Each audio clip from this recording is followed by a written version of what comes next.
What's up guys, I'm back with a brand new tutorial video. Today I'm going to show you how to do the B-boy windmill. Very easy move if you just follow these steps. But before we get into this, you need a good baby freeze. You don't want to run before you can walk, so if your freeze is looking like this, then you know you're too far ahead. You need to go back, get your freeze sorted, come back to this video, then go through the steps. Okay, let's go. So once you've got a well-controlled freeze, your next point that you need to do is what I call the collapse. So you freeze as normal with stab hand. The collapse is where you bring this arm in and then you roll over your shoulder to the back here. So you swing, round, roll it over. I'll show you against the wall, it's pretty easier to see. In the freeze like this, you're going to swing, you're going to collapse and try and roll to the back, okay? So freeze, swing, collapse, roll. The collapse will look a little something like this when you're on the floor. Without the legs, you're going to swing round, you're going to collapse, and you're going to bring it up round like that. So your next step, remember when you swing round and you get to the back, you want to be on your higher back, not your lower back. If you go on the higher back, that's how you're going to get it down easily. Lower back is how you're going to hit your hips on the floor, cause pain, and prevent learning. So watch, when we kick round, we go to higher back.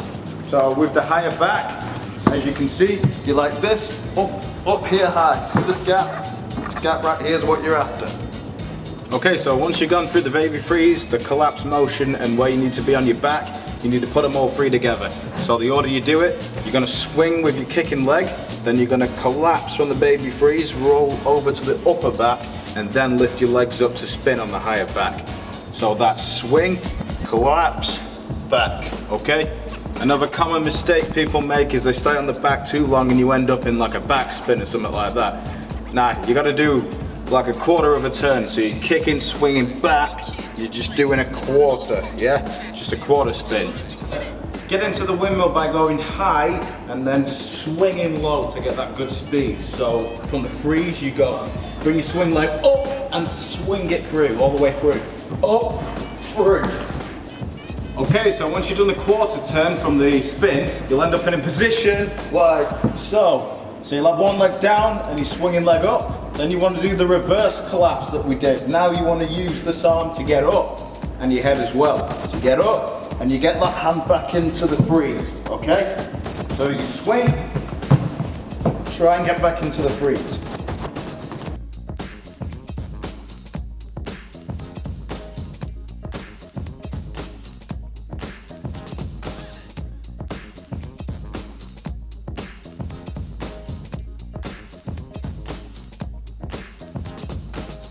Okay, so you've been working on your collapse and you've been working on getting that 45-degree spin round, and you've been working on trying to get back to the baby freeze from that spin, which is all good.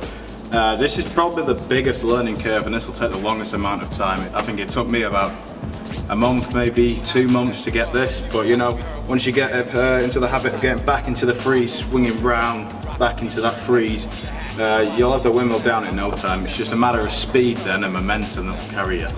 Okay, we're just going to assume we've jumped ahead and we've been training for a good few months, so now you'll have the windmill down to an alright level where you can swing, get back into the freeze and swing again. A good tip is try and keep your legs as straight as you can. You don't want to bend them because that's going to kill the momentum. So we're going to look a little something like this by now, hopefully.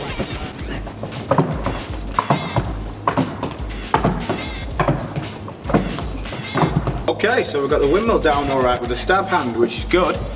But eventually you want to completely ditch this hand and go to barrel mills. Why? Because you can pick up a whole lot more speed because you're not stopping each time to get back into this. You're just powering on through with the rounds.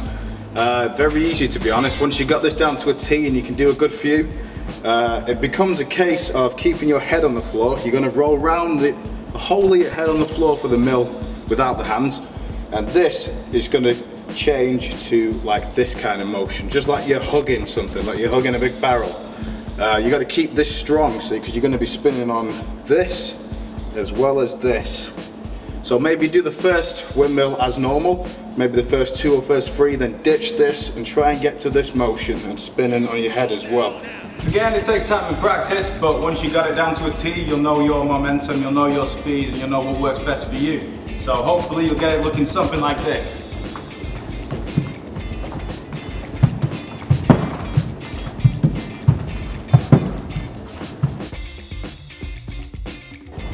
Not collapsing properly. So if you're going to swing round and you're doing like too soon, or you're just not going to get round, you need to get that swing. Is bringing your legs in. Remember, keep them straight. That's how we're going to get our speed. If you bring them in, you're going to kill it all. Bring them in, just kill everything. Another common mistake is sitting up during each spin to get to the next one. Don't do that, kill your momentum.